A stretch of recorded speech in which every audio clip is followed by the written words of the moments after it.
Hello cricket fans, welcome back. అసలు matter ఏంటంటే India versus Pakistan match ఫిబ్రవరి 15న confirm అయింది కదా. ఇప్పుడు హీట్ పెంచడానికి పాక్ లెజెండ్స్ రంగంలోకి దిగారు. మన ఆలు అదే ఇంజమాముల్ హక్ ఒక రేంజ్లో రెచ్చిపోయాడు. అసలు ఆయన ఏమన్నాడో తెలుసా? ఇండియాని 200 రన్స్ మార్జిన్తో ఓడిస్తాం, 300 రన్స్ కొడతామంటున్నాడు. ఇది ఓవర్ కాన్ఫిడెన్సా లేక మైండ్ గేమా? అసలు ఇంజమామ్ స్టేట్మెంట్స్ వెనక ఉన్న అసలు కథ ఏంటి చూసేద్దాం. మ్యాచ్ కన్ఫర్మ్ అవ్వగానే పాక్ ఫ్యాన్స్ ఫుల్ ఖుషైపోయారు. కానీ ఇంజమామ్ మాత్రం ఒక్క స్టెప్ ముందుకు వేసి పెద్ద బాంబ్ పేల్చాడు.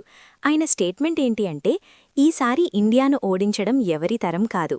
మేము ఫస్ట్ బ్యాటింగ్ చేస్తే 300 రన్స్ కొడతాం, ఇండియాను 200 రన్స్ తేడాతో చిత్తుగా ఓడిస్తామని ఓపెన్ ఛాలెంజ్ చేశాడు.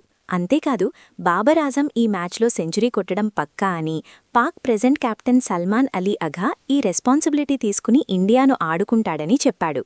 భయ్యా, ఇది T20 మ్యాచా లేక వీడియో గేమా? 300 రన్స్ కొట్టడానికి మన బౌలర్స్ ఏమన్నా బౌలింగ్ మెషీన్స్ అనుకుంటున్నారా?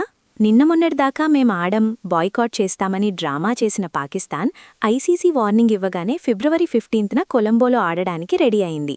కట్ చేస్తే ఇప్పుడిలా 300 రన్స్ కొడతామని స్టేట్మెంట్స్ ఇస్తున్నారు. దీనిపై మన ఇండియన్ ఫ్యాన్స్ రియాక్షన్స్ మామూలుగా లేవు. ముందు యుఎస్ఏ మీద గెలవండిరా బాబూ, కలలో కూడా 300 కొట్టలేరు అని సోషల్ మీడియాలో ఫుల్గా ట్రోల్ చేస్తున్నారు.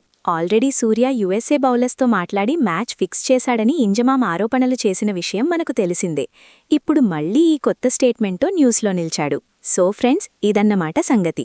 ఇంజమామ్ చెప్పినట్లు పాక్ 300 రన్స్ కొట్టడం సాధ్యమేనా, లేక మన బుమ్రా మరియు సిరాజ్ వాళ్ల వికెట్స్ లేపేస్తారా? పాక్ 300 కొడుతుంది అనేవాళ్లు ఎస్ అని, లేదంటే జోక్ అని కింద కమెంట్ చేయండి. Let's wait for February 15th. ఈ వీడియో నచ్చితే లైక్ కొట్టండి, షేర్ చేయండి. బాయ్.